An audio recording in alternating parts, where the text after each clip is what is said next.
안녕하십니까. 우리 1학년 학생들 지금 2학기인데 이번 2학기 중식 조리를 맡은 정광현 교수입니다. 대면 수업이면은 좀 이렇게 서로가 얼굴도 보고 그래서 얼굴도 익히는 자리가 되었으면 하는데 제가 지금 1학년 학생들 얼굴도 잘 모르고 또 우리 여러분 학생들도 저를 잘 학교에서 본 친구들도 있을 거예요. 대회 때 그렇게 좀 본 친구들도 있는데 아무튼 이번 학기도 비대면 수업을 첫 주차부터 하게 된 거에 대해서 좀 안타깝게 생각합니다. 하지만 이제 빨리 또 대면 수업할 시간이 분명히 올 거라고 생각을 하는데, 그래서 우리 첫 주차 때는 보통 매 학기마다 프리젠테이션을 갖죠. 그래서 이번에 중식 조리는 제가 이번 첫 주차는 강의 계획서, 요 시간이 지나면은 강의 계획서하고 그 다음에 중국 요리의 뭐 역사나 그 지역적 배경, 그 다음에 중국 요리에 이제 의미를 두는 그런 부분에 대해서 동영상을 조금 했어요. 근데 이제 첫 비대면인데 얼굴 없이 이렇게 하려고 하니 우리 학생들도 제 얼굴을 모를 것 같아서 서론적인 부분에 저희 매장에서 약간 조금 짧게나마 좀 촬영을 하게 됐습니다. 그래서 요 시간이 지나면 바로 강의 계획서, 학교 우리 홈페이지에 들어가면 여러분들 중식조리 강의 계획서에 대한 내용과 그 다음에 한 학기 동안 우리가 할 주차별 그 교과목에 대해서 제가 설명을 이렇게 해놨습니다. 그래서 오늘은 뭐 이렇게 얼굴이나 익히는 정도로 해서 조금 이렇게 동영상에 살짝 시간을 좀 부여했습니다.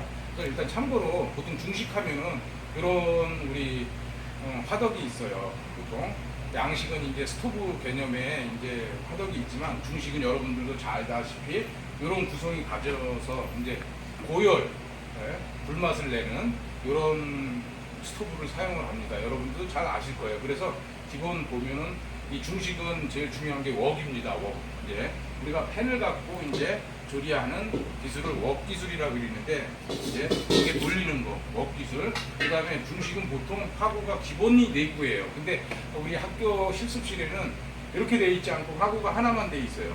근데 우리가 이제 일반 매장에서는 기본적으로 볶음 요리, 그 다음에 튀김 요리, 그 다음에 끓는 거, 끓여서 삶거나 데치는 거를 이 한 군데서 다 이루어질 수 있게끔. 그래서 이런 게 있다. 이제 다음 2주차 강의 때는 여기서 이제 실습을 하면서 더 자세히 제가 설명을 드리겠습니다. 그래서 아무쪼록 비대면 수업이지만 우리 여러분들 얼굴 익히는 차원에서 제가 조금 짧은 시간이나마 이렇게 여러분들께 인사를 하게 됐습니다. 그래서 이제 그 강의 계획서하고 그 다음에 주차별 그 학습 내용들에 대해서 1주차는 프리젠테이션을 갖도록 하겠습니다. 자, 이번 시간에는 그 강의 계획서에 대해서 좀 설명을 드릴게요. 이번 중식 조리 실습에 있어서 그 우리가 제가 맡은 그 교과목 구분을 보면 일반 교과목하고 NCS를 하는데 저는 그 조리 실습에 있어서 중식 조리는 이제 같이 하려고 그래요. 그 NCS하고 일반 교과목은 우리가 지금 위탁 학생들 1학년 위탁 학생들을 제가 야간 위탁 학생들을 수업을 하게 돼 있고 NCS는 주간 우리 학생들을 수업을 하게 돼 있습니다. 그래서 이제 1학년 1반, 2반 이렇게 NCS 교과목, 그 다음에 위탁 일반 교과목을 강의하게 되어 있습니다. 그래서 일단 오늘 첫 주차는 그 중식에 대해서 그 강의 계획서하고 그 다음에 중식의 역사, 그 다음에 중국 요리의 이해 이런 부분에 대해서 설명을 드리겠습니다. 그래서 일단 그 우리 교과목을 보면은 우리 여러분들 그 학교 홈페이지에 들어가면은 본인들 그 강의 계획서를 볼 수 있는 창이 있을 거예요. 거기 들어가시면은 우리 중식에 있어서 교과목 개요를 볼게요. 이제 우리 중식 조리에 있어서 개요를 보면 중국 요리의 역사나 문화, 그 다음에 식재료 이런 부분들을 학습할 수 있고, 또 우리 학습 성과로 봤을 때는 중국 요리의 이해를 통한 역사와 그 다음에 지역적 특성, 문화를 이해하고 중국 요리의 조리법, 그 다음에 식재료를 이용하여 이론과 실습을 통한 중국 요리의 실제와 NCS 기반의 실습을 목적으로 한다. 이건 뭐냐면 중국 요리가 됐든 우리가 보통 서양 요리가 됐든 동양 요리가 됐든 요즘에는 좀 요리를 글로벌하게 보고 있잖아요, 그죠?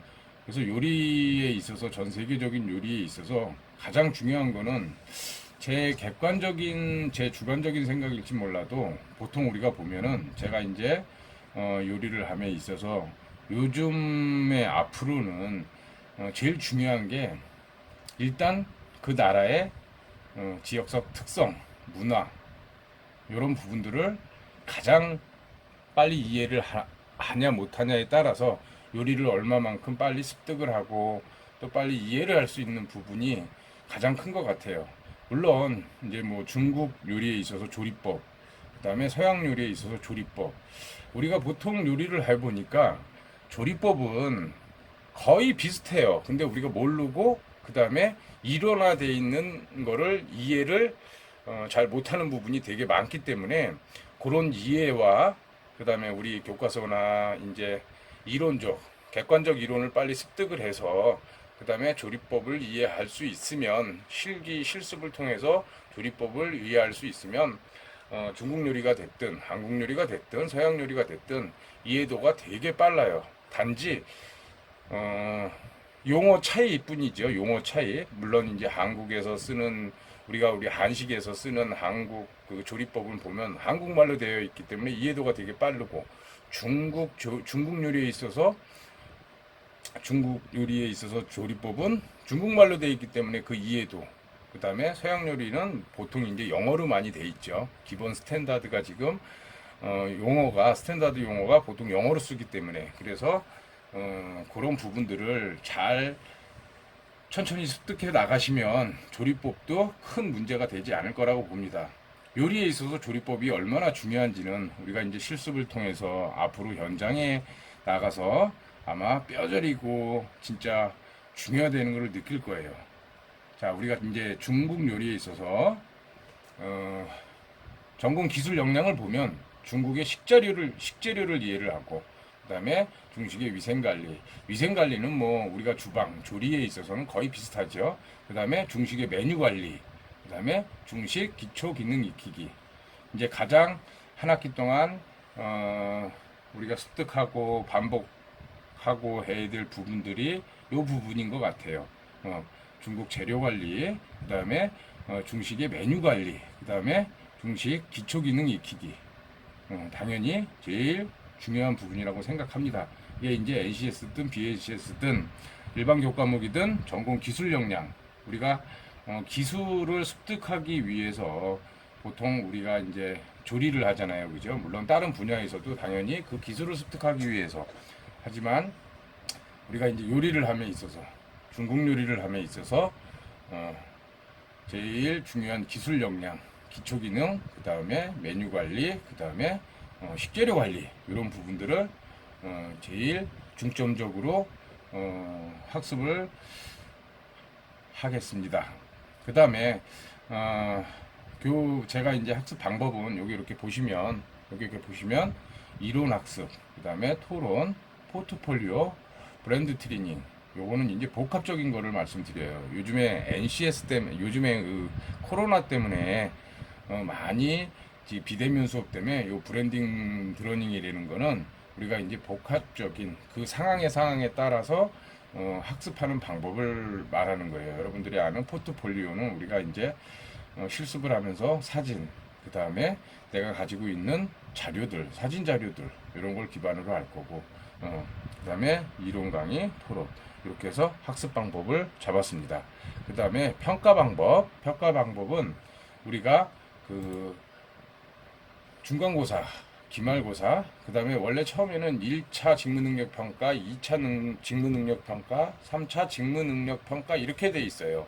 우리가 NCS 교과목에 대해서는 모든 NCS 교과목이 1차, 2차, 3차 이렇게 나눠져 있습니다. 1차는 우리가 보통 이해하기 쉽게 중간고사, 그 다음에 2차는 우리가 이제 우리가 실습을 함에 있어서 실습할 때 그런 학습, 그 다음에 과제물 이런 거. 보통 이론 과목은 과제물이나 PPT로 많이 하죠. 하지만 실습 과목은 그 우리가 중간 체크를 한다 생각하시면 돼요. 예, 그 실습으로 말씀드리는 겁니다. 그 다음에 3차는 보통 기말고사. 그렇게 해서 기말고사는 실기 실습을 합니다. 1차는 서술형 시험을 볼 것이고 2차는 제가 그 우리 학습 능력을 볼 거예요. 우리가 실습함에 있어서 중간 점검을 한다 생각하시고 기말고사는 실기 실습을 할 겁니다. 예, 실기 실습을 할 겁니다. 그렇게 해서 보시면 되고, 뭐 우리가 이제 여러분들 이거 인터넷에 들어가서 학교 사이트 들어가서 보면은 교과목 명세서 관리라고 해서 개요라는 게 있어요. 그죠? 지금 설명드린 게 지금 개요에 대해서 설명을 드렸는데 어떤 교과목이든 간에 개요가 있어요. 목표. 그거를 지금 설명드린 거고, 뭐 핵심 역량, 뭐 이거는 보통 뭐 의사소통 역량, 뭐 자기 뭐 이런 게 있는데 그렇게 뭐 적어하지 않고, 뭐 우리가 이제 학습을 함에 있어서 이해력이라든가 그 다음에 자기조절, 표현력 뭐 이런 거를 좀 중점으로 하겠다. 이렇게 하는 거고, 책무 관리를 봤을 때는 우리가 책무는 우리가 위생관리, 안전관리, 메뉴관리, 식자재 관리 이런 부분에 대해서 뭐 우리가 해야 될 부분들, 쉽게 얘기해서 뭐 소스, 중식 요리, 근데 메뉴하면 메뉴 관리 하기 이런 식으로. 그 다음에 수행 준거는 우리가 소스를 조리할 수 있다, 전처리할 수 있다 이런 식으로. 기술, 지식, 태도는 그 부분의 전처리 부분, 또 위생 관련된 부분, 이런 부분들을 어떻게 하냐, 그게 지식, 기술, 태도를 말하는 겁니다.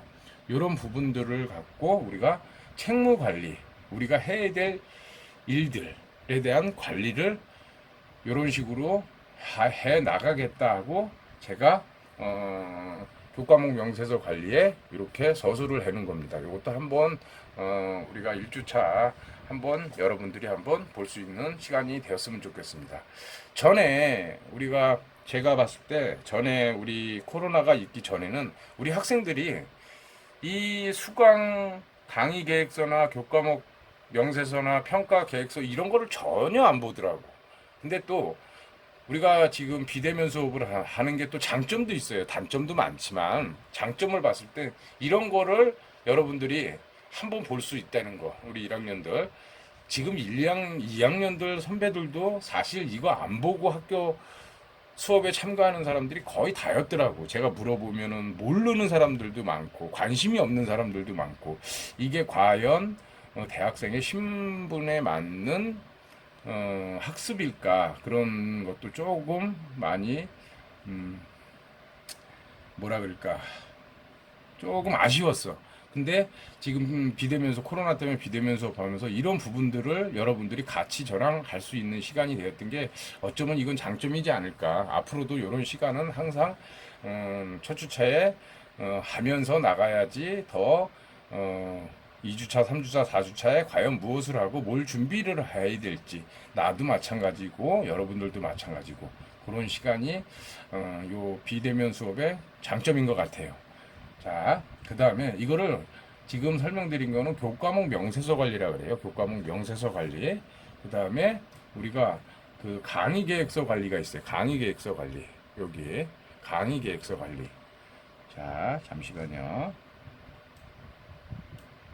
이렇게 보면 요 윗부분에 강의 계획서 관리되는 게 있어. 강의 계획서 관리. 여기에 강의 계획서 관리를 이렇게 클릭하시면 여러분들도 강의 계획서에 대해서 이제 뜰 겁니다.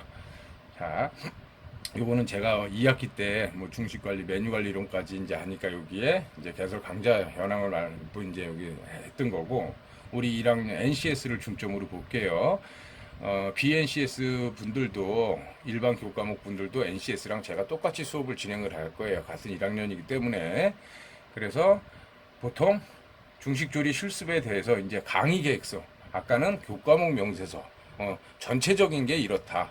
그 다음에 이번엔 좀 세부적으로 강의 계획서에 대해서 설명을 드리겠습니다. 강의 계획서를 보시면 우리가 이제 개요를 볼 거예요. 개요 이렇게 봐서 제가 조금 초점을 맞춰 드릴게요. 우리 여기 개요를 보면 자, 개요에서 우리가 이제 여기 제 이메일 주소, 전화번호 다 있습니다. 궁금한 사항이 있으시면 항상 저한테 문자나 전화나 메일로 물어보시고, 또 좋은 자료는 서로 메일로 공유할 수 있게끔 제가 하겠습니다. 자, 교육 장소는 동양실습실, 우리 동양실습실에서 하실 거고, 우리 1학기 때 동양실습실 아시죠? 그 다음에 교육 목표는 중식조리의 기본 칼기술, 그 다음에 아까 기초기능 능력을 지금 설명드리는 거예요. 중식조리 업무 수행에 필요한 기본 조리기술, 조리 방법, 그 다음에 위생관리와 메뉴 특성에 맞는 적합한 재료를 사용하여 중식 조리 능력을 함양한다. 그래서 물론 이제 제일 중요한 게 기초 기능 조리죠. 우리가 칼을 갖고 쓸 수 있는 거.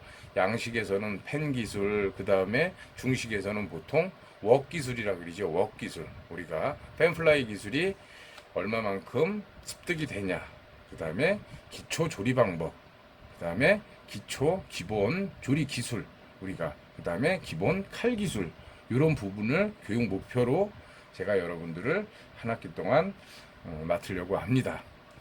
물론 지금 갑자기 코로나로 인해서 수업이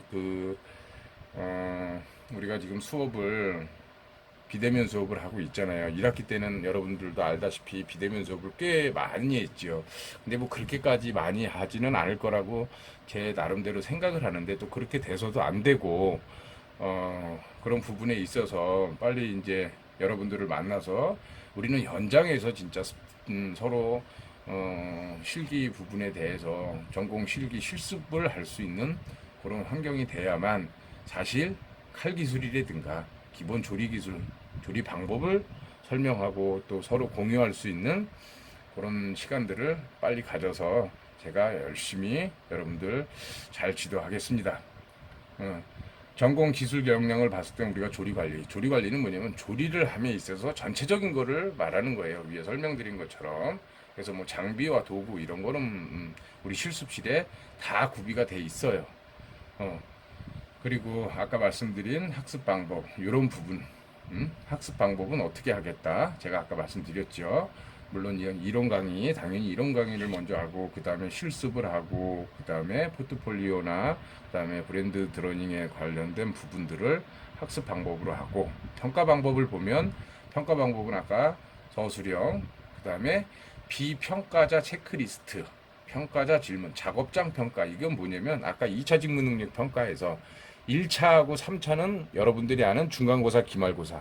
그 다음에 2차는 한 번 더 있어요. 2차는 제가 작업장 평가, 여러분들이 실습을 함에 있어서 그 작업에 임하는 태도, 그 다음에 뭐 조리복, 그 다음에 뭐 조리모를 잘 쓰고 조리복을 잘 쓰고, 그 다음에 기본 습득을 얼마만큼 잘 하냐 못하냐 그런 부분과, 그 다음에 중간평가, 실기에 대한 중간평가를 한번 할 거예요. 비평가, 그 다음에 평가자 체크리스트, 그 부분에 대해서 제가 평가를 하겠습니다. 그리고 보통 요 밑에 보시면은, 여기 보시면은 주교재는 고급 호텔 중식 조리책이에요. 백산출판사에서 2014년도에 여경옥 교수가 저자이신 그 고급 호텔 중식 요리를 갖고, 이 책을 갖고 한 학기 동안 학습을 하겠습니다. 제가 갖고 있는 중식 책을 봤을 때도 다 이렇게 평가를 했을 때 이 책이 사실 조금 뭐라 그럴까, 약간 비싸요. 근데 이 책이 참 잘 나와 있어요. 레시피도 맞게 구성이 돼 있고, 그 다음에 메뉴도 구성이 참 잘 돼 있어요. 우리 여기 여경호 교수는 화교지요. 한국 분이 아니셔요. 그러면서 한국에 와서 조리 발전과 그다음에 조리 문화를 교류하고 또 한국에서 공부를 하셔갖고 교수까지 되셨는데 참 열심히 하신 분이에요. 중식에서는 아주 유명하신 분이죠. 하여간 TV에서도 자주 나오고, 그다음에 저랑도 좀 교류를 하고 계신 분인데 참 책 잘 썼어요. 그리고 제가 이제 중국에서 한 2년 근무를 했었는데 중국 음식을 보고 또 우리나라에 와 있는 중국 음식, 이런 책자에 돼 있는 중국 음식을 봤을 때 사실 우리가 여러분들이 아는 중국집 요리 아시죠? 중국집 요리. 중국집 요리는 거의 대만 요리예요. 대만은 중국으로부터 지금 분리가 돼 있죠. 하지만 관리 관찰을 받고 있어요. 그래서 데모하고 뭐하고 계속 그런 부분이 있는데 대만 쪽 요리가 우리나라 중국 요리, 우리 한국의 중국 요리집에 있는 중식집에 있는 요리가 대부분이고 사실 여러분들이 이제 저랑 이제 앞으로 한 학기 동안 중국 요리에 대해서 공부를 하겠지만 여러분들이 아는 중국 요리와는 많이 틀립니다. 그런 부분들도 이 교재에는 잘 돼 있어요, 사실. 그래서 제가 고급 호텔 중식 요리 책을 이번 주 교재로 씁니다. 사실 저번 학기에도 제가 중국 요리를 중식을 하면서 중식 조리 강의를 하면서 이 책을 했었는데 다 새로운 책, 더 좋은 책을 선정을 해볼까 했는데 더 괜찮은 책이 제가 봤을 때는 아직 없어요. 더 좋은 책이 나오고 하면은 여러분들한테 뭐 중간에라도 또 앞으로도 이렇게 한번 이런 책이 좋더라, 이런 책을 보니까 참 잘 나왔더라, 이렇게 해서 서로 공유할 수 있는 시간을 만들겠습니다. 그래서 강의 계획서를 보면 지금 설명드린 거, 그 다음에 핵심 역량은 아까 말씀드린 것처럼 뭐 자기 역량들, 의사소통, 자기관리, 뭐 사고방식, 뭐 사회적 책임 역량, 지식 역량, 이런 부분에 대해서 중점적으로 하겠다. 그 다음에 직무관리는 아까 말씀드린 것처럼 우리가 조리 실무에 있어서 중식 기초조리 실무에 있어서 우리가 해야 될 일들, 기능 익히고 조리법 익히고 거기에 대한 기술적인 거, 그 다음에 수행 준 거, 그 다음에 요 부분들도 한번 잘 읽어보세요. 그 다음에 주차별 관리는 우리 NCS 과목에서는 주차별 관리를 봤을 때 어떻게 나오냐면 이렇게 표현을 하게 돼요. 이 안에 내용들이 되게 많아요, 사실. 근데 우리가 일반 교과목에는 메뉴를 적게 돼 있어요. 메뉴를. 이 부분은 좀 이따 다시 한번 설명을 드릴게요. 그래서 1주차는 어떤 거에 중점을 두겠다. 그 다음에 2주차에는 어떤 거에 중점을 두겠다. 3주차에 어떤 거에 중점을 두겠다. 그리고 보통 2주차 때서부터 제가 사실 실기 실습을 들어가려고 했어요. 근데 아마 이제 2주차 정도는 2주차도 비대면일 확률이 크고 2주차까지 비대면이죠. 그래서 2주차 때는 간단한 중식 요리를 한번 제가 시범을 보여서 동영상에 올리겠습니다. 하지만 동영상을 보고 조리를 한다고 했을 때는 우리가 대학 생활에 수업 방식이 저는 조금 안 맞다고 생각을 해요. 같이 실습실에서 여러분들 기초 기능을 제가 옆에서 같이 멘토 역할을 해줘야만 되지. 이 동영상은 물론 동영상도 큰 도움이 되겠지만 이거는 그 공동을 위한 프로그램이지 개인을 위한 프로그램은 아니라고 봐요. 물론 개인의 역량을 조금 내가 옆에서 더 체크해주고 리드해주고 이런 부분이 실습실에서 이루어지는 게 훨씬 그 팩트가 강하지. 동영상으로는 강할 수가 없잖아요, 그죠? 누가 이런 부분은 약하다, 누가 저 친구는 이런 부분이 약하구나, 그랬을 때 내가 그 약한 부분에 대해서 설명을 하고 또 리드를 하고 멘토 역할을 해야지. 이거는 이제 전체적인 그런 하나의 맥락으로 동영상 강의는 진행이 되기 때문에 조금 단점이 많죠, 그죠? 죄송합니다. 자, 그래서 1주차 때는 요런 거, 2주차 요런 거, 3주차 요런 거, 그 다음에 4주차부터는 거의 이제 실습을 하게 됩니다. 이제. 그래서 뭐, 중식 기초 기능. 우리가 차수가, 이제, 늘어날수록, 2주차, 3주차, 4주차, 15주차까지가 우리가 보통 한 학기 하잖아요. 15주차까지 봤을 때, 중반, 중반, 그 다음에 중반을 넘어섰을 때는 조금 이제 고급적이고 기술이 조금 필요한 음식에 관련된 거. 그 다음에 우리가 전반적으로 이제 전반적인 주차에는 보통 기초 기능에 좀 그 기초 기능을 익힐 수 있는 그런 메뉴에 대해서 제가 구성을 하겠습니다. 그렇게 해서 할 거고, 요거는 제가 지금 이 NCS는 이 큰 카테고리에서 입력을 하게 돼 있기 때문에 단원명이라고 있죠. 여기 단원명. 그래서 큰 단원을 갖고 입력을 하게 돼 있어서 이게 이제 뭐 당연히 보기에는 쉽지만 이 안에 내용은 섬세하게는 적지 않게 돼 있어요, 여기. 그래서 요 부분은 일반 교과목에는 그렇게 적어요. 그래서 일반 교과목의 주차별 관리를 제가 이따가 한번 다시 보여드릴게요. 자, 요게 이제 주차별 관리. 아까 제가 설명드린 1주차는 뭐라고, 2주차는 뭐라고, 3주차는 뭘 하겠다.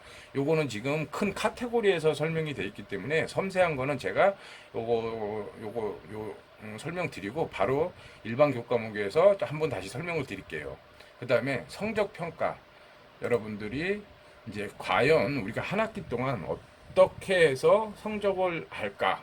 보통 기말고사, 중간고사, 아까도 설명드린 것처럼 그 다음에 2차 능력평가 1차, 2차, 3차로 나눕니다. 우리가 평가 내용은 중국 요리의 이해와 기초기능 익히기. 그래서 1차 시험은 중국 요리의 이해.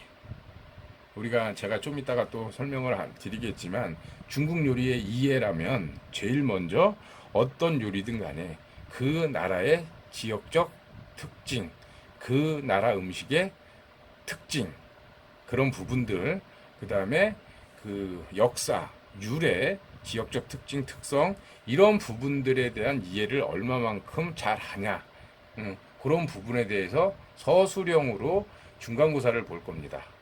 서술형으로. 자, 지금 제가 설명드린 것만 잘 들어도 중간고사 때는 어떤 게 시험에 나오고 뭐 어떤 게 나오겠다 아시겠죠?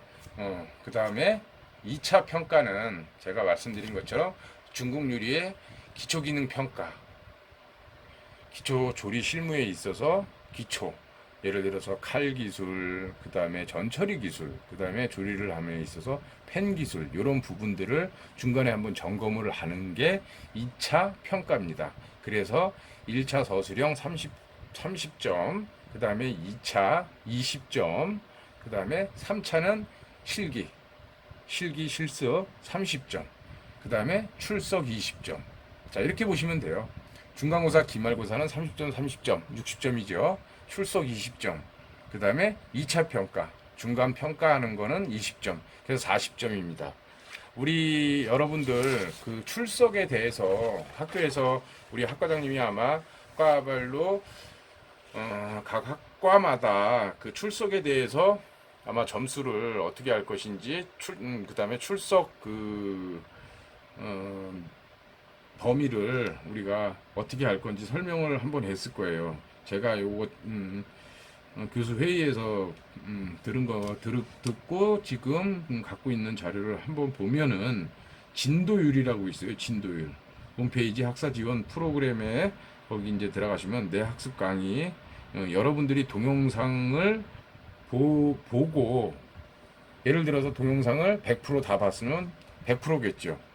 100%가 됐으면 출석이 인정이 되는 거고, 그 다음에 진도율이 50%다, 뭐 70%다 이러면은 그 출석 기준이 있을 거예요. 그래서 그 진도율을 갖고 출석을 인정하고 불인정하고 이렇게 봅니다. 그거는 제가 임의대로 할 수 있는 게 아니라 여러분들이 이제 학교에서 이 학교 프로그램에 맞게 들어가서 하시는 거에 따라서 제가 저도 학교 프로그램을 확인을 해서 출석을 인정하고 이런 식으로 합니다. 그렇기 때문에 여러분들이 그 진도율 동영상을 중간에 끊지 마시고 항상 처음부터 끝까지 보셔야만 출석률이 인정이 될 겁니다. 예, 그렇게 해서 제가 강의 계획서에 대해서 조금 설명을 드렸어요. 그 다음에 아까 보시면 그 주차별 관리 있잖아요. 주차별 관리. 사실 주차별 관리가 중요하죠. 제일 큰 거는 개요나 핵심 역량은 여러분들이 처음에 우리가 이해를 하면 되지만 주차별 관리는 그주 15주차까지 돼 있는 예를 들어서 시간표 프로그램입니다. 그래서 일반 교과목으로 제가 주차별 관리를 한번 보여드릴게요. 그래서 제가 아까 말씀드린 것처럼 NCS하고 일반 교과목하고 같아요. 실습 그 프로그램이. 그래서 우리가 2주차 때, 1주차 때는 뭐 지금 말씀드린 중국 요리의 역사, 문화, 지역적 특성을 이해할 수 있다. 그 다음에 2주차 때는 짜장면이나 새우볶음밥을 해드릴 거예요. 사실 여러분도 알다시피 짜장면은 한국 음식이지 중국 음식이 아니에요. 근데 중국 요리 우리가 조리 기능사 시험에 작년인가서부터 추가된 게 짜장면하고 새우볶음밥이 추가가 됐어요. 어차피 우리가 중식 조리를 함에 있어서 중식 조리 자격증을 따기 위해서 또 중식 조리 기능사 자격증을 따실 분들은 중식 조리 시간에 기본적으로 한번 하는 게 훨씬 낫다고 생각을 합니다. 그래서 2주차 때는 짜장면하고 새우볶음밥을 하고 3주차 때는 뭐 팔보채, 그 다음에 여러분들이 아는 4주차는 마파두부, 5주차는 고추 잡채 게살 수프, 그 다음에 6주차는 새우 케찹볶음, 7주차는 이렇게 메뉴가 이렇게 돼 있습니다. 이런 식으로 돼 있습니다. 그 다음에 여기 8주차 때 제가 중국 요리의 문화조리, 이거는 뭐냐면 중간고사를 말씀드리는 거예요. 중국 요리의 문화, 중국 요리의 기초기능 조리법을 이해할 수 있다. 요 부분에 대해서 중간고사 시험. 그 다음에 요 전에 있던 실기 부분들, 실습 부분들에 대해서 2차 평가. 그 다음에 3차 평가는 우리가 제가 말씀 중국 요리의 볶음 조리 메뉴를 조리할 수 있다. 예를 들어서 제가 여기 기말고사에 볶음 조리 메뉴를 조리할 수 있다. 이건 뭐냐면 볶음 조리에 대해서 실기 시험을 보겠다는 소리예요. 그러면은 당연히 무침 요리나 뭐 이런 부분들은 안 나오겠지. 볶는 요리. 하지만 제가 실습 부분을 거의 다 볶는 요리에 중점을 뒀어요. 왜냐면 우리가 보통 이제 차가운 음식은 이해도가 빨라요. 근데 볶음 요리는 우리가 팬 기술이라 그러죠. 우리가 전체적인 이제 큰 조리에 있어서 중식을 떠나서 전 세계적인 음식을 볼 땐 차가운 음식, 더운 요리를 조리해야 하는 사람들이 보통 조리사들도 스킬이 강해요.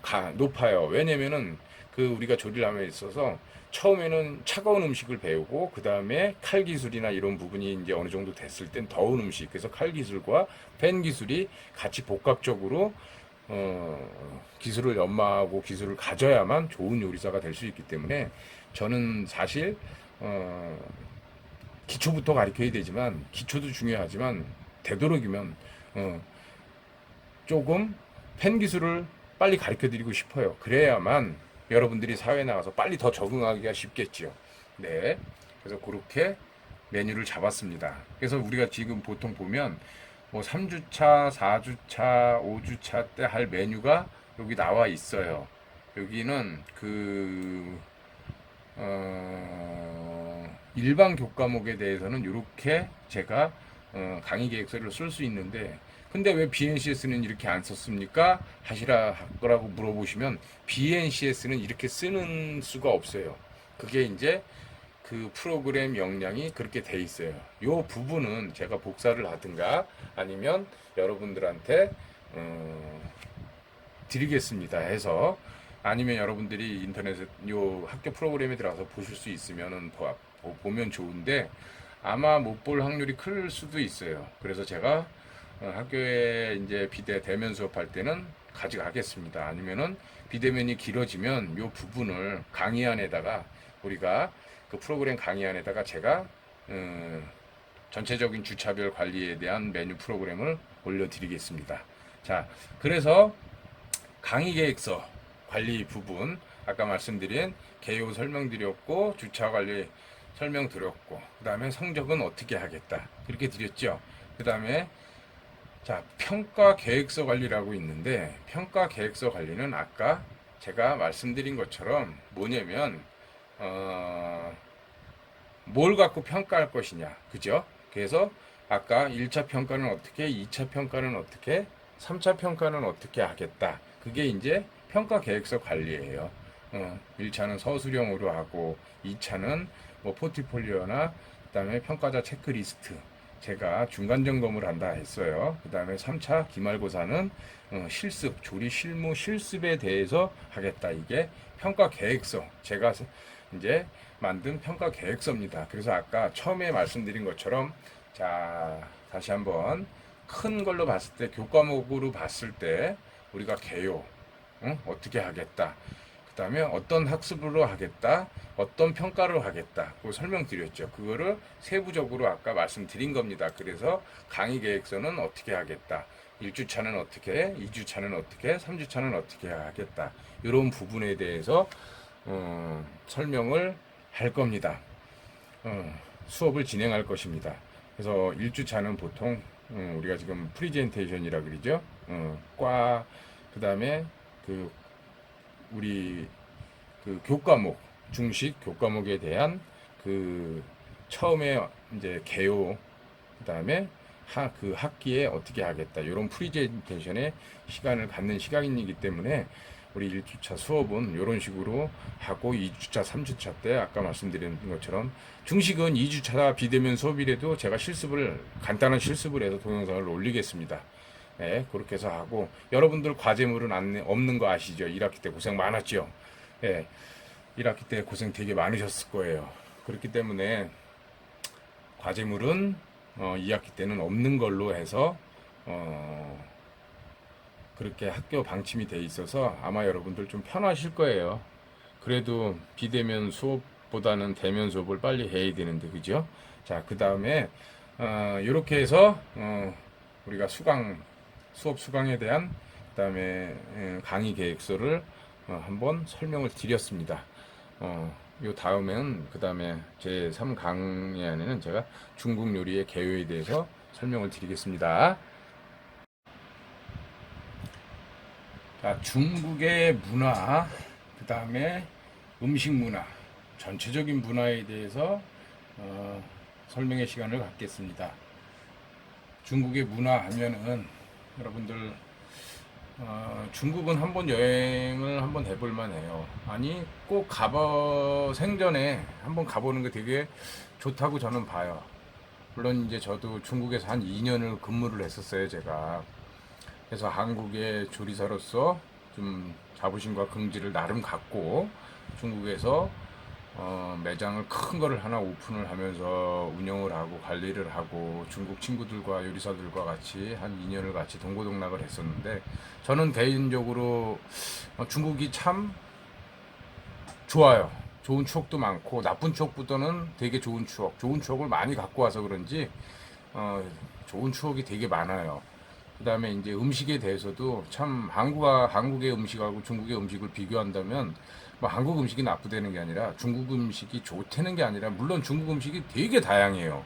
그럴 수밖에 없는 게 중국은 우리나라보다 땅덩어리도 되게 크고 또 민족도 여러 민족이 있고 그러다 보니까 식자재 부분도 한국에 없는 식자재들 갖고 요리를 하는 부분들이 많기 때문에 그만큼 메뉴 구성도 되게 많을 수밖에 없죠. 같은 종류래도 그 종류가 되게 다양해요. 뭐 오이 하면은 우리나라 뭐 예를 들어서 백오이, 청오이 이런데 중국 같은 경우는 오이 종류만 해도 되게 많아. 그 정도로 어떤 식자재료의 명칭을 갖고도 그 명칭 갖고도 종류가 되게 많아요. 참 재밌고 볼거리가 너무 많은 나라더라고. 또 문화도 그렇고. 자, 제가 설명을 드린 것처럼 우리가 음식함에 있어서 제일 중요한 게 그 나라의 문화, 지역적 특성, 그 다음에 어떤 배경들, 역사적인 거 이런 부분들을 빨리 이해를 하고 기본적으로 먼저 우리가 학습이 돼야지 조리도 되게 편해요. 근데 우리가 일반 지금 현장에서 일하는 친구들이 그냥 요리사가 되고 싶어서 그냥 난 요리나 할까 이래서 하는 친구들이 너무 많아. 그러다 보니까 우리 직업군에서도 천차만별이에요. 물론 다른 직업군도 많겠지만 더해 다른 직업보다는 이 급여 체계도 그렇고 또 생활 수준도 그렇고 또 학습 능력도 그렇고 엄청나게 차이가 되게 많이 나요. 여러분들은 이제 대학이라는데 우리가 예전 요리사들은 대학이라는 데서 조리를 배울 수가 없었어요. 근데 지금은 대학이라는 데서 객관적인 이론서부터 실습서부터 실기 어느 정도 학습 능력을 갖고 사회에 진출하기 때문에 또 앞으로도 어, 사회 나가서도 또 공부하셔야 되고 계속 지금처럼 또 지금 제가 설명드린 것처럼 중국 문화 또 아시아 문화 더 크게는 그 다음에 유럽 문화 그 다음에 전 세계적인 문화나 음식을 접할 수 있는 간접보다는 직접 접하는 게 가장 좋아요. 사실 한국에서 중식을 하는 사람이 중국을 안 갔다 중국에서 중국을 가보지 않고 중국의 문화와 중국의 음식을 이해하지 가서 보지 못하고 중식을 하는 사람들이 요리를 하는 사람들이 제가 알기로는 90%는 돼요. 일식을 하는 사람들이 일본에 가서 일본의 진짜 문화와 음식을 경험하지 않고 한국에서 아 이건 일식이야 하고 조리사의 길을 갖고 있는 사람들이 90%가 넘어요. 참 저는 이거는 아니라고 봐요. 내가 중국 음식을 할 거면 진짜 중국에 가서 접하고 보고 느끼고 경험하고 그런 시간들이 짧고 길면 길수록 좋겠지만 그런 부분들을 습득을 하고 경험을 하는 게 가장 큰 기술이지 않을까 생각을 합니다. 네. 그래서 제가 말씀드린 것처럼 우리나라에는 가짜 기술자들이 너무 많다는 거. 물론 지금 코로나 전국에 이 외식 문화나 우리가 지금 음식 문화에 종사하는 사람들이 되게 어렵고 되게 힘들어요. 하지만 진짜 제가 말씀드린 그런 기초적인 또 그런 부분들이 다 갖춰진 요리사들은 아무리 코로나 19기래도 흔들리질 않습니다. 꼭 여러분들도 그런 거를 머릿속에 항상 갖고 계시길 바래요. 자, 중국 문화. 우리가 이제 문화부터 조금 간단하게 설명을 이렇게 오늘은 오리엔테이션 시간이니까 이렇게 한번 아 이런 거구나. 이제 앞으로는 우리가 한 학기 동안 이런 부분에 대해서 세밀한 부분에 대해서 지금 설명드리는 세밀한 부분에 대해서 이제 한 주차 한 주차 학습을 할 겁니다. 오늘은 큰 카테고리에서 우리 이번 학기에 우리가 하는 게 이런 문화와 이런 배경으로서 이런 음식을 하게 한다는 그런 프리젠테이션 시간이 되었으면 합니다. 자, 지금 간단하게 그냥 설명하고 갈게요. 이거는 자, 우리가 보통 중국의 문화, 의복, 옷, 여러분들 치파오라고 알죠? 치파오. 우리나라 한복처럼 비슷한 이런 그 아시아 문화권은 거의 이런 게 되게 많아요. 뭐 이런 부분에 대해서 이렇게 설명을 좀 제가 한 건데, 자, 그 부분에 대해서 설명을 제가 이렇게 한 겁니다. 이 부분은 제가 저기 강의안에도 이렇게 올려드릴게요. 따로 이제 강의안 정리한 거를. 요거는 이제 의복, 개각구려, 중국 문화의 옷, 치파오라는 거, 요거 치파오라는 거. 보통 요 부분에 대해서 기원, 춘추 전국 시기에 심의를 거슬러 올라간다. 이 부분을 다 설명하려면 제가 요 시간 갖고는 부족하죠. 여러분들이 이렇게 해서 한번 읽어볼 수 있는 시간이 되었으면 해요. 비대면 수업의 장점이죠, 그죠? 이 부분은 제가 강의안에다가 따로 올려드리겠습니다. 그래서 보통 우리가 중국의 대표적인 전통 의상, 치파오라는 게 있다. 보통 1949년 중화인민국 수립 후 패션 유행의 선도 그룹인 평민, 우리 평민들이 그들은 소박하고 실용적인 것을 추구하였다. 그래서 비로소 치파오가 일반인들에게 널리 유행되지는 못했지만 이런 부분에 대해서 이제 많이 자리를 잡았어요. 이게 중국의 대표적인 전통 의상 치파오. 우리나라 한복이라 그러죠, 한복. 자, 그다음에 인민의 옷, 중산복에는 이런 게 있고 이 옷에 대한 그런 이제 설명들이 이렇게 돼 있습니다. 그다음에 중국인이 선호하는 옷과 색, 보통 우리가 의식주 했을 때 의에 해당하는 거겠죠. 옷. 보통 중국인들은 원색을 많이 좋아해요. 여기 보시면 중국인은 노란색과 보라색, 빨간색을 제일로 친다. 그 다음에 중국에서 황금색, 황색은 황제만 입었다. 황금의 옷은 황제만 입었다. 우리나라 역사 드라마를 봐도 우리나라 역사에서도 왕들이 보통 보면은 우리나라 왕들도 이 금색을 많이 입었어요. 그죠? 그런 거 봤을 때는 이 아시안권의 왕들이 또 높은 층에 있는 사람들이 보통 이제 금을 제일 좋아하고 또 금색을 많이 선호했던 것 같아요. 중국은 원색을 많이 좋아해요. 그렇기 때문에 되게 화려해요. 빨간색, 보라색, 노란색, 예, 이렇게 제일로 친다. 중국인이 선호하는 색들, 옷들, 그런 부분에 대해서 설명을 한 겁니다. 근데 현대 중국인들의 패션 의식. 요즘은 그래도 한국의 패션이 세계적으로 알아주죠. 그죠? 중국에서 이렇게 보니까, 뭐라 그럴까, 우리나라로 봤을 때 한 80년, 90년도 때 의상. 아직 조금 공산국가라서 그런지 그 개방 문화가 확실하진 않아. 근데 한편으로 제가 중국에서 이렇게 살면서 느낀 건데, 제 개인적인 생각으로 그런 걸 느꼈어요. 너무 개방적이어도 안 되고, 너무 고립돼도 안 되고, 그거를 잘 조절하는 게 중국이지 않을까. 어, 되게 재밌어요. 어, 도로에, 어, 우리 뭐 내가 이렇게 뭐 아는 차로 봤을 때 뭐 비틀즈, BMW 이런 게 다니는데 거기에 같이 다니는 또 차가 있어. 뭐냐? 마차. 우리나라 70년대, 60년대 끌고 다녔던 소의 그 딸린 이렇게 마차 아시죠? 마차 옛날 그런 게 같이 공유해. 1차, 2차, 3차, 4차가 같이 공유해요. 참 재밌더라고. 어.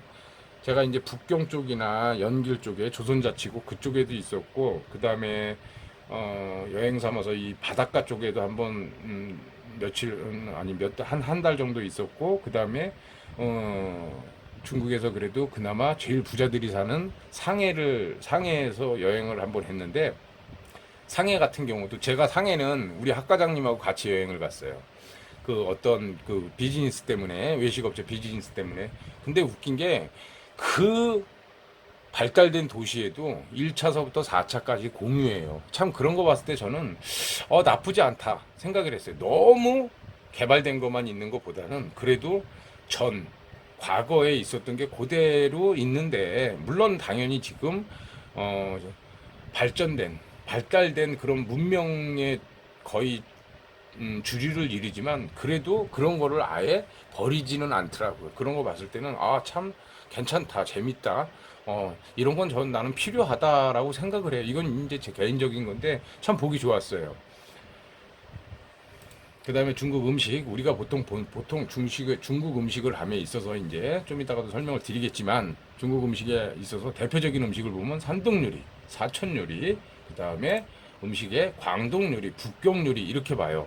이게 뭐냐면은 중국의 동서남북, 우리나라에도 동쪽이 있고 서쪽이 있고 남쪽이 있고 북쪽이 있죠. 자, 우리나라로 봤을 때 이제 북한 말고 북쪽 하면은 서울 음식, 남쪽 하면은 대표적인 게 뭐예요? 전라도 음식, 그 다음에 강원도 음식, 서해안 음식 이렇게 본단 말이야.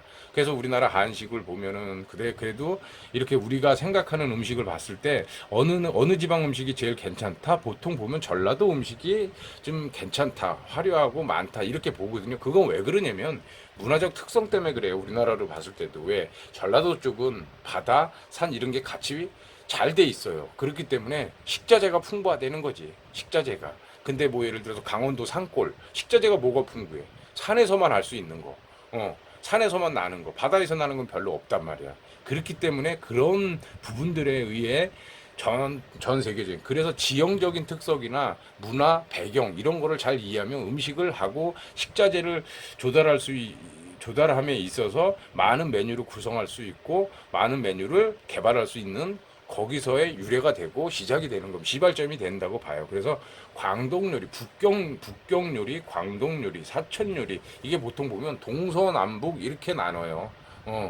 그래서 그 부분에 대한 거는 제가 이따가 다시 한번 설명을 드리고, 실습 시간에 또 북경 요리도 해보고 광동 요리도 해보고, 북경 요리는 왜 이런 게 발달이 돼 있고, 사천 요리는 왜 이런 게 발달이 돼 있고, 광동 요리는 왜 이런 게 발달이 돼 있는지 이제 한 학기 동안 그런 시간을 갖겠습니다. 그래서 음식 문화 보통 보면, 그 다음에 중국의 또 대표적인 게 뭡니까? 차예요, 차. 중국에는 차를 많이 먹어. 왜? 기름진 음식이 많고 강한 음식이 많기 때문에 그거를 중화시키고 분해시키는 거는 차만큼 좋은 게 없어요. 그래서 우리가 보통 아는 여러분들도 아는 차들 많잖아요. 커피 말고 예를 들어서 뭐 우롱차, 흔히 아는 녹차 이런 부분들이 차가 되게 많아. 여러분들 우리나라에 지금 뭐 들어온 지 얼마 안 됐지만 보이차라는 거 들어봤죠? 뭐 다이어트에 좋다, 뭐에 좋다. 되게 비싸요, 보이차. 완전 명품이지. 그런 차들을 이 되게 발달이 돼 있어요, 차 문화가. 왜냐면 토지가 많기 때문에 차 문화가 되게 많아. 차 잎을 재배할 수 있는 게 진짜 광활하고 진짜 엄청나요. 비행기 타고 이렇게 보면 그 뭐라 그럴까 식물들 그냥 차 그다음에 곡물들 이런 부분들이 진짜 광활해요. 그만큼 땅이 크니까 한편으로 부럽더라고. 야, 우리나라도 저런 땅이 있었으면. 그래서 아무래도 식자재가 풍부하고 또 이런 부분들이 많기 때문에 가격도 당연히 쌀 수밖에 없고. 우리 지금 봤죠. 이번에 올해 장마가 무진 길었어요. 비가 많이 오니까 야채값이 겁나게 올랐어. 그런 것처럼 중국은 땅이 크니까 재배량이 많으니까 재배량이 많고 양이 많으니까 가격이 싼 거지. 중국 하면 싸다. 나는 그거를 참 모르겠어요. 물론 우리나라를 위해서 걔네들이 싸게 만들었을까? 그런 거 같아. 중국에 가면 명품은 우리나라 명품보다 훨씬 좋은 게 많고 되게 많아. 근데 왜 한국에는 왜 안 좋은 것만 들어올까? 왜 한국에서 그 중간 유통업을 하는 사람들이 왜 자꾸 우리나라를 그런 식으로 만들까라는 내 한편으로는 그런 생각을 되게 많이 했어요. 우리가 보통 우리 한국의 음식점에 가면 중국 김치 많죠.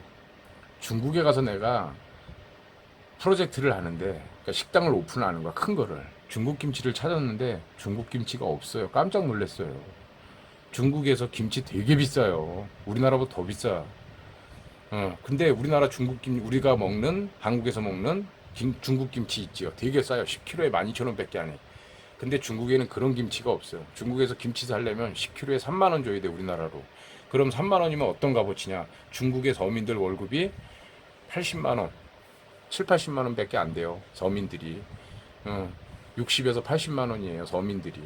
지금은 조금 올라서 조금 저거해서 뭐 100만 원까지 이렇게 좀 올랐는데 우리나라 한 달에 100만 원 버는 사람이 김치 3만 원, 4만 원짜리를 사 먹는다? 쉽지 않죠. 왜? 우리가 예전에 급여가 그 정도 적었을 때는 다 재배해서 만들고 이렇게 먹었단 말이야. 근데 지금 중국을 비교해서 이렇게 보면은 참 그런 김치가 누가 만드냐 그랬더니 한국 사람이 중국에 와서 만들어서 다시 자기 나라로 수출을 한대. 야, 그런 거였었구나. 참 창피하더라고. 그러다 보니까 가짜 고춧가루 쓰고 어떻게 해서라도 싸게 만들어서 팔려고, 좋게 만들려고 만들어서 팔려는 게 아니라 싸게 만들어서 팔려고. 이게 우리가 아는 한국에서 쓰는 중국산의 실체였더라고. 창피하죠. 되게 창피한 겁니다, 이거. 저는 그래서 그래요. 이제 중국산을 욕하기 전에 이 중국산을 누가 만들었는가? 과연 중국 애들이 만들어서 당연히 중국 사람들이 만들었겠지. 하지만 그거를 만들게 한 사람이 누군가? 그 사람이 나쁜 사람이지. 그게 거의 한국 사람이더라고. 나쁜 사람들. 참 창피해요. 그렇다고 내가 중국을 좋아하는 건 아닌데 매력이 있어요, 진짜. 재밌어요. 먹거리, 그 다음에 놀이문화, 생활문화가 참 재밌어요. 한편으로 한국에서 내가 받는 급여를 중국에 가서 중국에서 내가 2년 일을 했다 그랬잖아요. 중국에서 2년 동안 일을 하면서 한 달에 월급을 받아갖고 중국에서 만약에 생활을 한다. 상류층이야, 상류층. 내가 생활하는 건. 그러니까 당연히 중국이 좋았고 중국이 재밌었겠지. 즐기고 왔어요, 2년 동안. 너무 좋은 추억이었어, 내 인생에서. 자, 주거 문화를 볼게요. 보통 우리 주거 문화 본 것처럼 중국도 우리가 TV나 영화나 이런 거에서 많이 봤을 거예요. 보통 주거 문화나 이런 걸 보면 이제 아까 옷에 관련된 거, 먹는 거에 대해 이제 사는 거, 동양권은 보통 보면은 중국의 대표적인 종교가 불교예요. 그렇기 때문에 거의 불교의 영향을 받은 그 주거 형태들이 되게 많아요. 그래서 그 정도만 이해하시면 이해도가 되게 빠를 거예요. 그래서 뭐 유명한 절도 어마어마하게 크고 보통 이제 그런 부분들로 되게 많이 돼 있습니다. 그래서 뭐 이제 중국도 이제는 관광, 보통 중국 사람들이 예전에는 자기들 먹기 살기 힘든 환경이었는데 지금은 그만큼 시진핑이 그 정치를 하면서 많이 윤택해졌어요. 생활이, 환경이. 그래서 중국 사람들이 여행을 많이 가요. 한국으로 많이 온 거 아시죠? 근데 지금 외국 사람들이 중국으로 많이 가요. 얘네들도 이제 외국에 나가서 보고, 왜 우리나라 사람들이, 왜 중국 사람들이 외국에 여행을 갈까? 당연히 다른 문화를 보기 위해서 가는 건데, 그러면은 외국 사람들도 우리나라로 여행을 올 수 있게끔 만들자 해서 엄청난 시간 동안, 지금 요 근래에 엄청나게 관광 사업에 공을 들이고 있습니다. 관광도시로 경제 특구를 변모해가고 있는 도시들이 되게 많아요. 아실 거예요. 뭐 상해 뭐 이런데, 베이징 이런데 가시면은, 또 그 다음에 유적지 이런데도 예전에는 보호의 개념에서 그냥 유적이라는 개념에서 지금 관광 특구의 개념으로 가기 때문에 되게 많이 활성화를 시키고 있습니다. 그래서 중국 가면 중국에도 외국 관광객들, 동양 관광객 엄청나게 많아요. 한국 사람들도 되게 많이 가는 거 아시죠? 우리 부모님들도 한 번씩은 다 가잖아요, 요즘에. 그죠? 중국을, 동남아에서 중국을 많이 갑니다. 동남아는 일단 뭐 작잖아. 근데 중국은 광활하기 때문에 되게 큽니다.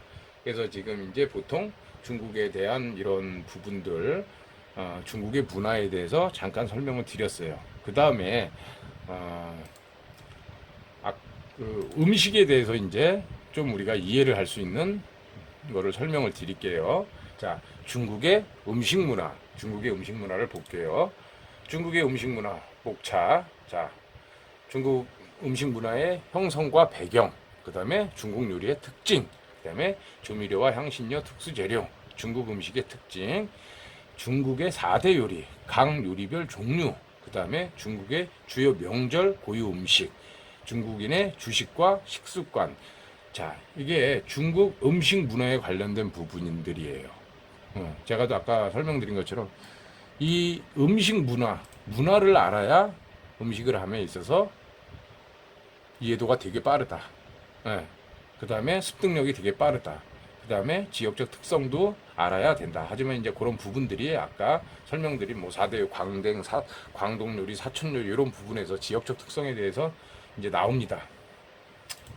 자, 중국 음식 하면은 쉽게 얘기해서, 야, 여기 보세요. 하늘을 나는 것 중에는 비행기, 땅 위에 있는 것 중에는 자동차, 만 빼고는 다 먹는다. 와, 대단하죠. 집도 먹는 거야, 비행기하고 자동차 빼고. 그죠? 그만큼 중국 역사는 유구하고 땅이 넓고 재료가 풍부하고 기후가 다양해. 그렇기 때문에 기후가 다양해요. 우리나라는 사계절 있죠. 그 나라는 따뜻한 나라도 되게 많고, 따뜻한 지역도 되게 많고, 그 다음에 추운 지역도 되게 많고, 바다 근처도 되게 많고, 산도 되게 많고, 그래서 재료가 풍부하다. 기후가 다양하고, 이 조건들이 당연히 풍부한 식자재를 만들어낼 수 있는 환경을 모두 갖췄다는 말입니다. 중국 요리는 문화, 과학, 예술이다. 이렇게 표현을 합니다. 자, 다양한 중국 음식 문화의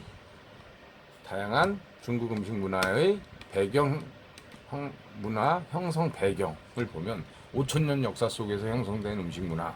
자, 중국이, 자, 불교가 먼저일까, 예수가 먼저일까, 석가모니가 먼저일까, 예수가 먼저일까, 석가모니가 먼저라고 나와 있어요. 그죠? 5천년 역사 중에서 형성된 음식 문화. 음식에 발달한 나라는 제가 이렇게 이해도를 하기 위해서 잠깐 말씀을 드릴게요. 왕족 국가들이 음식이 발달돼 있어요. 우리나라 왕족 국가죠. 옛날에 왕이 통치를 했어요. 왜?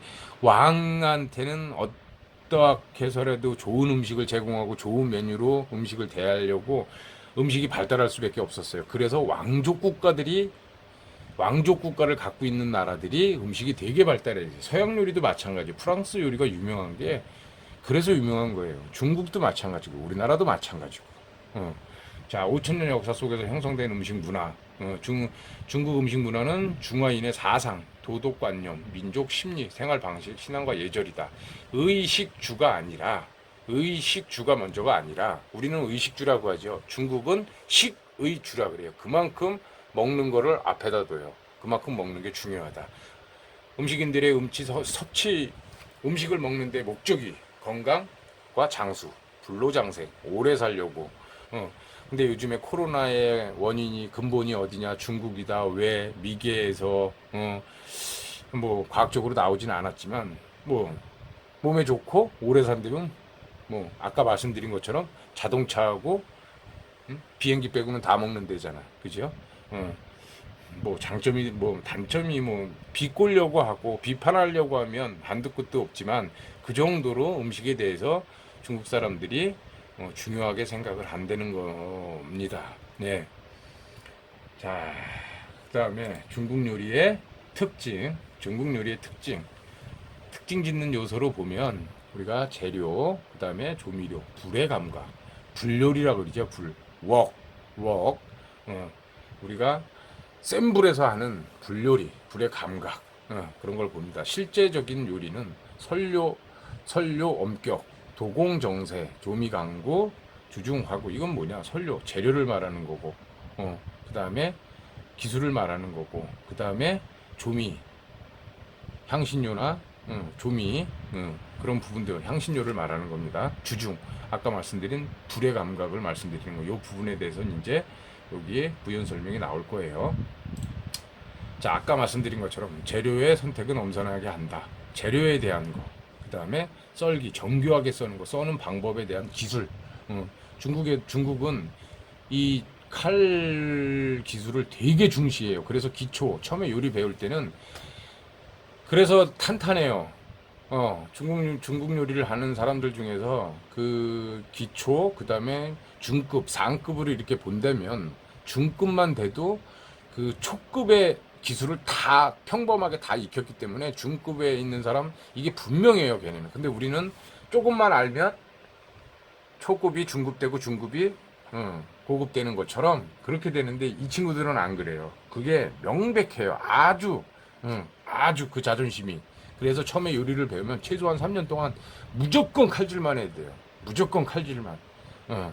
자, 그거를 말씀드리는 거고, 그 다음에 오감을 향한 색과 맛, 조미의 순서, 가짓수를 달리하여 색과 맛을 창출한다. 이 조미, 오감을 한다. 아까 말한 향신료를 말하는 거예요. 아까 기술적인 거, 그 다음에 재료적인 거, 그 다음에 불의 감각.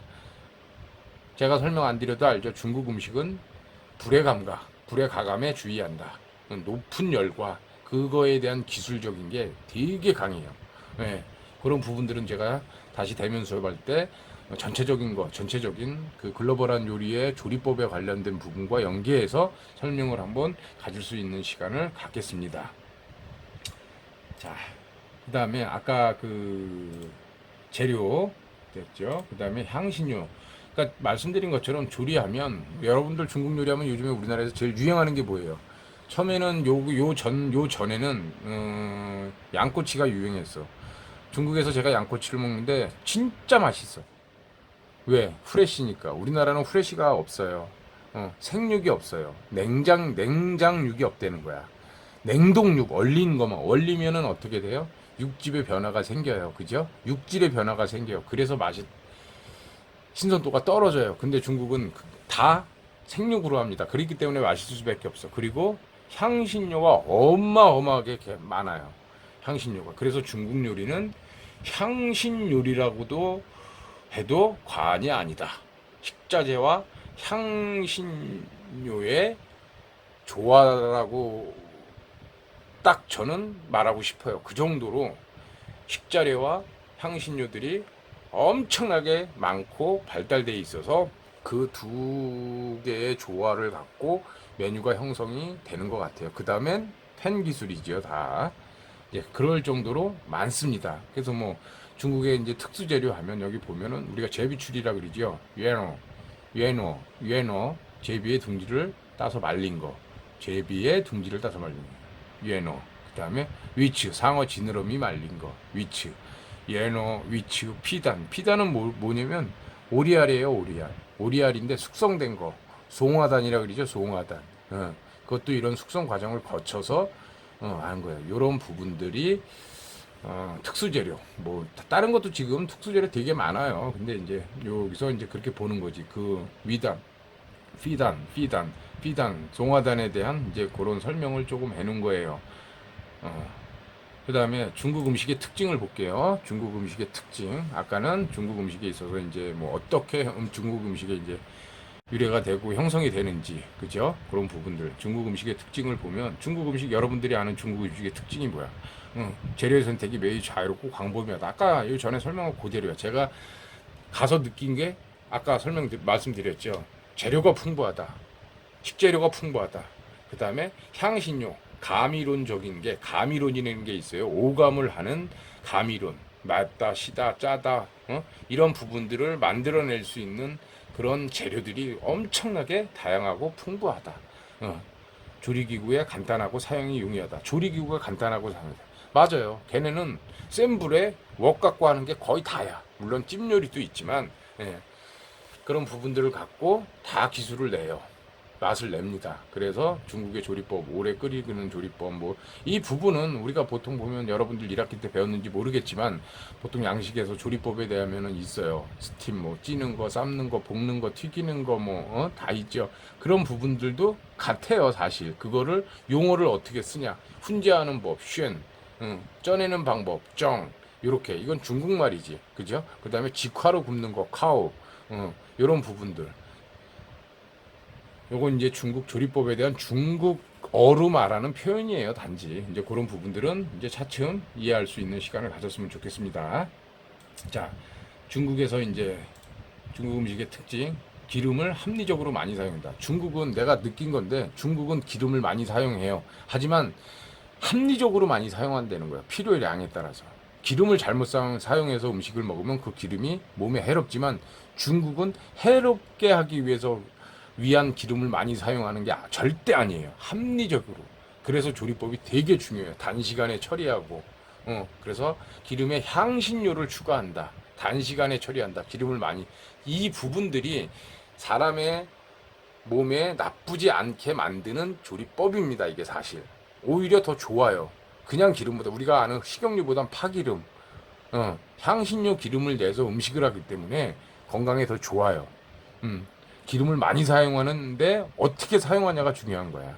그 다음에 종류가 아까 설명드린 것처럼 되게 많아. 지금 설명드린 게 중국 요리의 특징하면 식자재가 풍부하다. 그 다음에 가미, 조미료와 향신료, 이걸 다 가미라 그래요. 가미로는 그걸 맛을 내는 방법. 이 가미가 되게 종류가 많고 풍부하다. 이 두 가지를 갖고 다 이루어지는 것 같아요, 중국 요리. 보통 음식의 이제 성분을 보면, 그 다음엔 기술적인 거겠죠. 같은 음식에 우리가 라면을 끓여도 성분은 같아요. 하지만 끓이는 사람이 불 조절이나 물량을 어떻게 하냐에 틀리지. 똑같아요, 모든 음식은. 하지만 되게 많은 거야. 되게 풍부한 거야. 부럽더라고요. 지금 생각해보면 중국 음식을 이렇게 여러분들한테 설명할 때면, 중국에서 먹었던 음식이 또 먹고 싶어, 자꾸 머리에. 그 정도로 맛있는 음식이 되게 많더라고. 자, 중국의 이제 중국 요리하면 중국의 4대 요리, 아까도 설명드린 것처럼 중국의 4대 요리하면 보통 우리가 동서남북, 제가 또 말씀드린 것처럼 우리나라도 그런 식으로 많이 분리를 하는데, 이제 간단하게 얘기하면 그거야. 사천 요리, 광동 요리, 북경 요리, 그 다음에 상해 요리, 이런 식으로 동서남북으로 봤을 때. 그래서 일단 사천 요리는 중국의 양쯔강 상류의 산악 지역과 사천을 중심으로 윈난구이 저우지방의 요리를 총칭한다. 여름에는 덥고 겨울에는 추우며 낮과 밤이 기온차가 많은 이 기후 부분을 잘 이해를 하면, 이런 기후에서 어떤 식자재가 형성이 될까. 그래서 이런 기후에 좋은 식자재가 있고, 또 다른 기후에 좋은 그런 식자재를 다 만들어낼 수 있는 게 중국이라는 거야. 그래서 사천 요리에는 이 기후 조건에서 나는 습도가 많아 매운 고추, 마늘, 생강, 파 등이 사용하여 사용하여 강한 향, 신맛을 톡 쏘는 매운맛을 사천 요리하면 딱 지금 이제 이것만 봐도 아 매운 요리가 많겠구나. 그죠? 사천 짜장 매운 거예요. 사천 요리는 좀 맵다. 왜? 기후가 이렇기 때문에 그 기후에 맞게 자라는 식자재들이 이렇게 보통 강한 향을 낸다는 거, 매운맛을 난다는 거. 이쪽 고추는 되게 매워요. 마늘도 매워요. 생강도 매워요. 근데 우리가 봤을 때 매워. 고추가 매워. 아니 마늘이 너무 매워. 이건 안 좋은 거야. 이건 마늘이 맛있어. 이건 좋은 거야. 아니에요. 기후에 맞게 이제 그 재료가 갖고 있는 성질이 변하는 것 뿐이에요. 그래서 사천 지역에 나는 생강, 마늘, 파 이런 건 좀 매운적이고 되게 자극적인 향을 많이 줘요. 그렇기 때문에 사천 요리는 이런 식자재를 갖고 하기 때문에 사천 요리에 있어서 어떤 메뉴들이 어떤 맛이 나는지 이제 여러분들이 조금 이해할 수 있을 거예요. 그죠? 뭐 회과요, 마파두부 이런 부분들 다 이제 좀 맵고 기름지고 이런 음식들인데 이제 우리가 실습 시간에도 좀 할 거예요. 요게 이제 사천 요리다. 그다음에 광동 요리. 광동은 중국 남부 광주의 중심으로 한 요리를 총칭한다. 더운 열대 기후. 자, 더운 지역의 음식을 보면 어떨까? 대충 생각을 해보세요. 더운 요리, 더운 지방. 우리나라에서 더운 지방이 어느 쪽이야? 그래도 남쪽이잖아. 그죠? 그 다음에 베트남 뭐 이런 쪽. 이 광동 쪽에 가면은 아까 여기서도 했지만 남해안의 인접으로 인해 이 남해안이 뭐냐면 베트남 그 다음에 필리핀 살짝 위야. 그렇기 때문에 뭐 열대성 식자재들이 되게 풍부해요. 웃긴 게 중국은 북쪽으로 가도 남쪽의 음식을 먹을 수가 있어요. 그런 식자재들이 안 비싸요. 그래서 되게 풍부하다는 거. 그다음에 광동 요리는 그렇게 이해하시면 되고, 광동 요리는 남해안에 인접한 요리. 그래서 광동 요리는 생선 요리들이 되게 발달이 돼 있어요. 생선 요리들이 왜? 남해안과 바닷가와 인접해 있기 때문에 그렇게 해서 되게 많이 돼 있습니다. 보통 뭐 광동식 탕수육 하면은 보통 우리가 생선 갖고 많이 해요. 상어 지느러미찜 이런 부분들, 그다음에 통돼지 구이 이런 부분들. 이제 물론 바닷가지만 그래도 육류적인 거는 육류적인 것도 있지만 바닷가적인 게 더 많다. 이게 광동 요리. 그다음에 북경 요리. 북경은 베이징이죠, 베이징.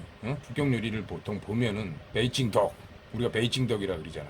오리구이 대표적인 게 소나양유. 오리가 되게 풍부해. 오리가 북경 쪽은 약간 북쪽에 이제 아주 북쪽은 아니지만 약간 북쪽이에요. 북방 쪽인데 아주 러시아 쪽보다는 우리가 옛날로 따지면은 뭐라 그럴까 그 만주 그쪽에 이제 고촌 위도. 그래서 북경하면은 오리라든가, 오리가 추운 지방에서 자라는 거 많이 거주를 하죠. 우리나라로 오는 것도 마찬가지고 다 이쪽에서 오리가 날라오는 거예요. 물론 이제 AI 때문에 이제 많이 또 그런 게 있지만, 그래서 이제 북경 요리는 이제 보통 보면 추운데 잘 견디는 우리가 보통 식자재들, 육류나 이제 이런 걸 보면은 양들 보통은 추운 데서 살잖아요, 그죠? 양고기도 물론 아주 북쪽보다는 덜해. 제가 북경보다 더 양고기를 맛있게 먹으려면은 완전 북쪽으로 가야 돼. 예. 그래서 북경 쪽은 이제 오리 이런 거, 양을 또 주재료 하는 거. 우리가 보통 이제 양탕. 우리나라 말로 이제 신설로라 그러죠. 신설로인데 이게 샤브샤브용으로 나오는 양탕. 이런 부분들이 많이 발달이 돼 있습니다. 그리고 북경 요리, 그다음에 상해 요리. 상해 요리는 나는 유명한 거 모르겠어. 상해는 그나마 딤섬 이런 게 좀 유명해요. 상해는 물론 이제 강이 발달이 돼 있고 이제 그런데 상해 요리 이제 남경 요리, 아까 사천 요리, 광동 요리, 북경 요리, 남경 요리 이제 상해 쪽에 이제 요리인데 온대성 기후, 응? 아주 덥지도 않고 아주 춥지도 않고 나는 개인적으로 상해 요리가 제일 맛없어. 먹어보니까 진짜 이런 거 별로 뭐 없었어. 응. 우리가 상해 갔을 때도 제가 그렇게 뭐 맛있는 건 모르겠어요. 하지만 이제 그쪽 이제 특성을 보는 거예요. 특성을 보는 거야. 음, 이런 부분에 대해서 이제 끌어나갈 겁니다. 한 학기 동안. 어, 이거 뭐 남경요리의 대표적인 뭐 이렇게 숭어를 이용한다. 숭어 솔직히 되게 맛없거든. 우리나라에서도 숭어 싸요. 수프, 만두 이런 걸로만 돼 있어. 그냥 그냥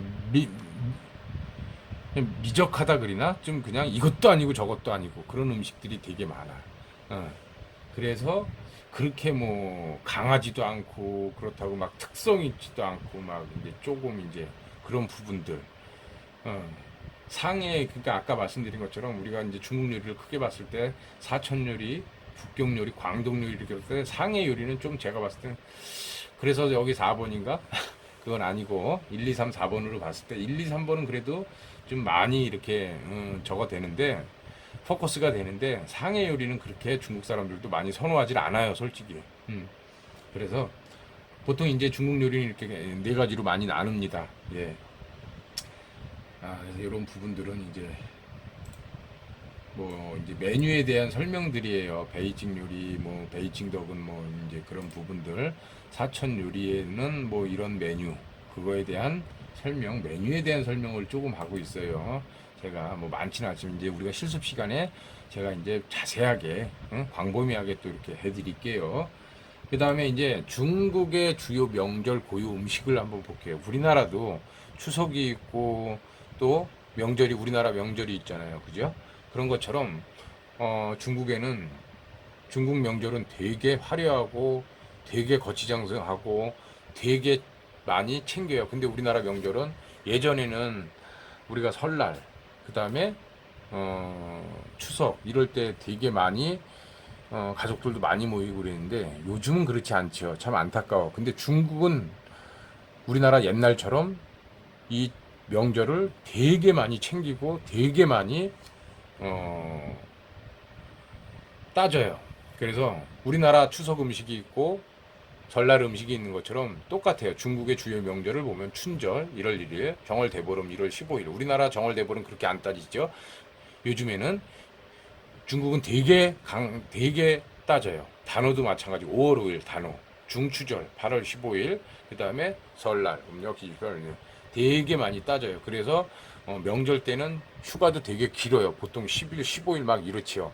여기에 따른 이제 메뉴들이 많이 먹어요. 예를 들어서 중추절 때 우리가 월병이라고 하죠. 월병. 웰빙이라 그러는데 웰빙이라 그래요. 웰빙. 달처럼 생긴 떡과자를 먹고 항상 이렇게 있어요. 우리가 이제 우리 명절 때 송편을 먹는 것처럼 얘네들도 춘절에 물만두를 먹고 정월 대보름 때 뭘 먹고 우리나라도 그런 음식이 있는 것처럼 있어요. 그래서 이때는 되게 잔치 분위기야. 그래서 중국에도 명절이 이렇게 있고 크게 우리나라는 크게 뭐 설날 이렇게 그다음에 뭐 대보름 조금 챙기죠. 대보름 보름날은 먹는 음식 춘절 중국에는 이제 춘절 대보름 단오 이렇게 한 크게 다섯 절을 따지는데 우리나라는 지금 크게 나눠서 우리나라도 지금 보면은 이런 거 다 있어요. 근데 이렇게 중국처럼 전통을 계속 이어가고 왜곡하지 않아. 근데 우리는 많이 그런 부분이 소가족이 되다 보니까 물론 중국도 소가족이지만 그래도 그래. 근데 우리나라는 귀찮아서 그런 것 같아. 그런 게 결국 좋은 건 아니라고 봐. 제 이제 개인적인 생각은 그런 식으로 이제 고유 명절에 고유 음식을 항상 챙긴다는 거. 우리도 이제 추석 때 먹는 음식, 설 때 먹는 음식, 그 다음에 정월 대보름 때 먹는 음식 뭐 아는데 사실 정월 대보름 때 여러분들 뭐 먹는 음식 알죠? 잘 모를까? 뭐 호두 깨먹고 또 나물을 있잖아요. 그죠? 나물 말린 거 갖고 나물을 해서 먹고 오곡밥을 먹고 요즘 그런 집 별로 없죠. 여러분들도 잘 모르죠. 참 안타까워. 여러분들 이제 요리사면 그런 것도 전통 메뉴도 알아야 되고 만들 줄 알아야 되고 다 구성할 줄 알아야 되고 남들한테 보일 줄도 알아야지 나는 진정한 요리사라고 봅니다. 예, 꼭 그런 요리사가 돼주길 바랍니다. 우리 후배님들. 자, 그래서 중국의 주요 명절. 그러니까 중국의 그 음식 문화, 당연히 명절 음식이 뭐 우리가 이해를 해야 되겠죠. 이런 부분에 대해서 중국인의 주식과 식습관, 뭐 주식은 당연히 뭐 걔네들도 쌀과 밀가루가 주식이죠. 그다음에 돼지고기, 고기 엄청 많이 먹습니다. 야채도 많이 먹고요. 그다음에 식사 예절, 뭐 우리가 뭐 국물을 많이 먹는 거, 튀김, 볶음, 소스를 얻는 거, 뭐 이런 부분들, 찬 요리, 뜨거운 요리, 볶음 요리, 뭐 코스적인 건데 이거는 전체적으로 이해하려면 거의 비슷비슷해요. 우리나라도 뭐 코스라고 안 하죠. 그냥 보통 보면 우리 밥상에도 보면은요, 코스로 다 돼 있어요. 간단한 코스가 됐든 조금 과한 코스가 됐든 간에 우리 밥상에도 밥이 있고 수비 있고 다 있습니다. 나물이 있고 샐러드가 있고 메인이 있고 그런 것처럼 중국도 그런 부분이 있습니다. 그 다음에 식사 습관. 얘네들은 이 음식을 접대하는 문화, 접대 문화가 엄청나요. 나중에 대면수업 할 때 제가 중국에 있던 그 생활적인 거를 한번 이렇게 소개할 수 있는 시간도 올 거예요. 그런 것처럼 되게 많이 걔네들은 화려합니다. 자, 이런 부분에 대해서 제가 이제 간단하게 이번 학기에 오늘은 프리젠테이션 시간이니까 이런 부분에 대해서 많이 제가 하겠습니다. 한 학기 동안 한번 잘 해서 열심히 하고 재밌게 한번 할 수 있는 그런 시간을 한번 만들어 보겠습니다, 여러분.